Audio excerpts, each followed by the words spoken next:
There are not a lot of things you can buy that actually have a good return on investment in this industry. Now, a good example of this would be just buying any analog EQ. It will sound good. There are many that sound great, but there is not one that will instantly make you a better engineer. And because of that, there's not really a point in buying it outside of having a good tax write-off, or two, you just really like it and you can afford it. That's it.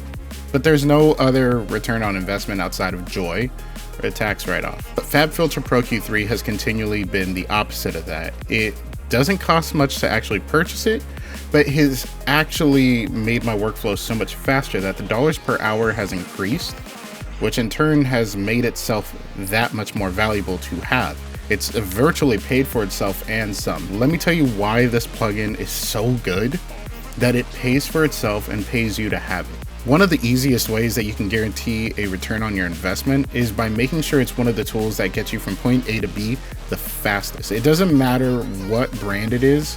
It doesn't matter what the price point is. What matters most is how efficient you can be with it. Personally, FabFilter Pro-Q3 has been that. It's paid for itself and it's actually made it to where I make more money per hour. Now, let's just give this as an example. Let's say it takes you 4 hours to mix a song and you charge $500 a mix. That's $125 an hour.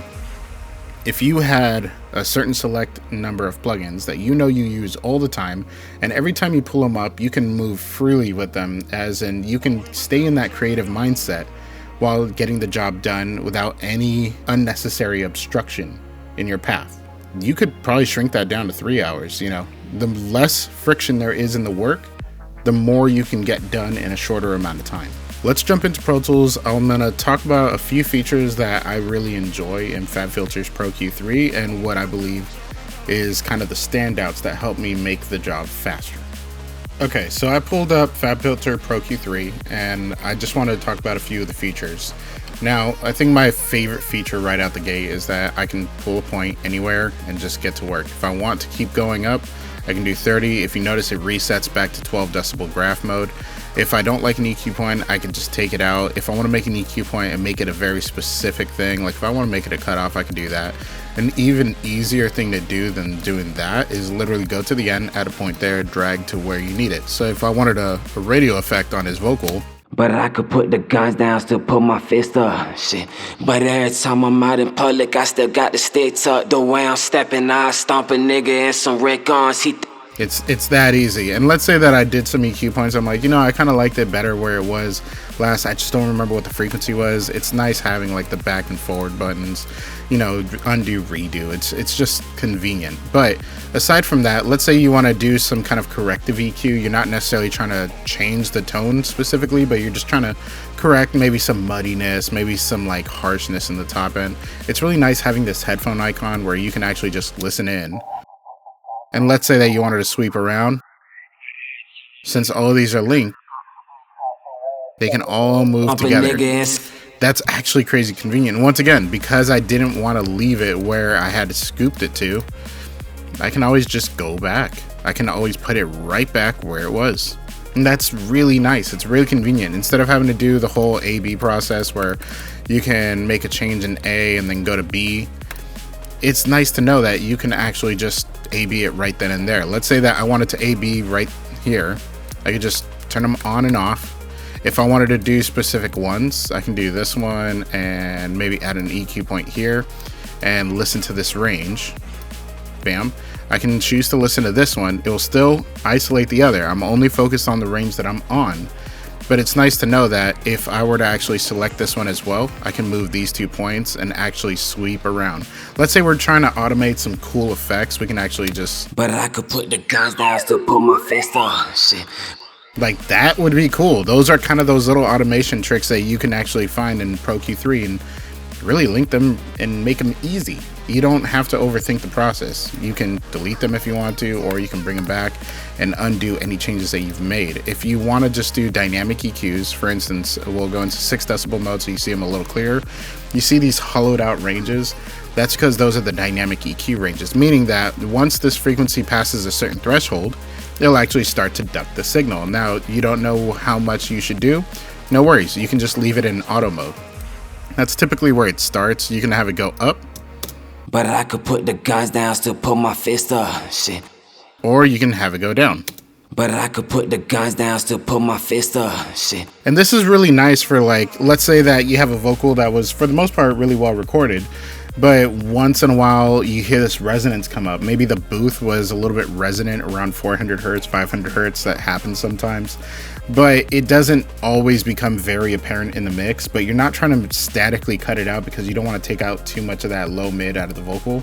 You can just use a dynamic EQ, and that way it pushes it down once it becomes a very prominent note. So these are just a few of those things, right? Once again, like, it's just so freeing to be able to move quick and decide very quickly and creatively what you want to do with something. Now, in the case of, let's say, a reverb, you might actually say, okay, well, I don't actually want to do too much change to the reverb. For instance, if we solo out the vocal and crank up this verb. But I could put the guns down, still put my fist up, shit. But every time I'm out in public, I still got to stay tucked up. Cool, and now let's listen to it with the EQ.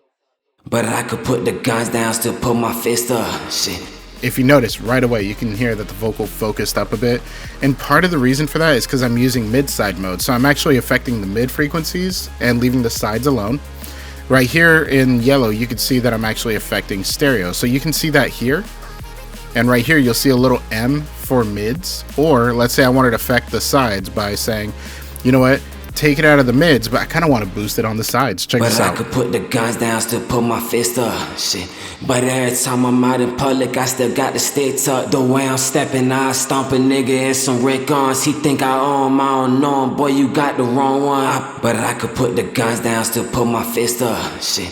But every time I'm out in public, I still got to stay tucked. The way I'm stepping, I stomp a nigga in some red guns. He think I own him, I don't know him. Boy, you got the wrong one. But I could put the guns down, still put my fist up, shit.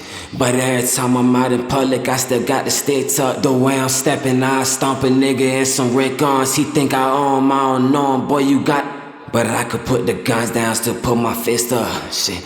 But every time I'm out in public, I still got to stay tucked. The way I'm stepping. See, it's really nice to be able to make these EQ changes very quickly. So that's the magic of it all. Like, you don't have to overthink it. You could literally do whatever you want at any point with this EQ. Now, things it's not going to do for you, a good example of this would be saturation.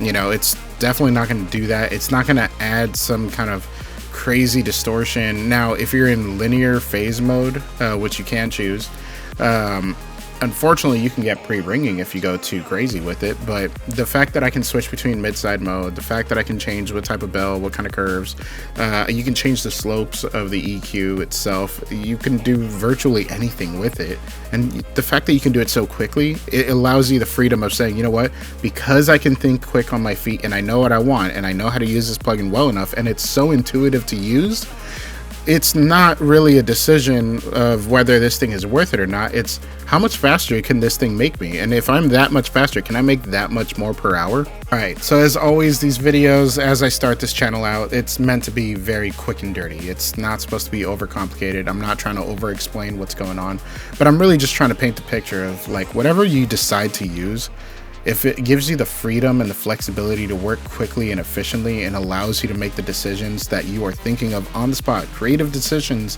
that with time will be gone, you know, make sure that it's worth it, right? So FabFilter Pro-Q 3 for 200 bucks-ish kind of range, like it's a no-brainer plugin. If you like this, like, subscribe, let me know what's going on. It's always gonna be quick and dirty at the start, but production is coming in. We're going to be having some interviews in the future, but stay tuned.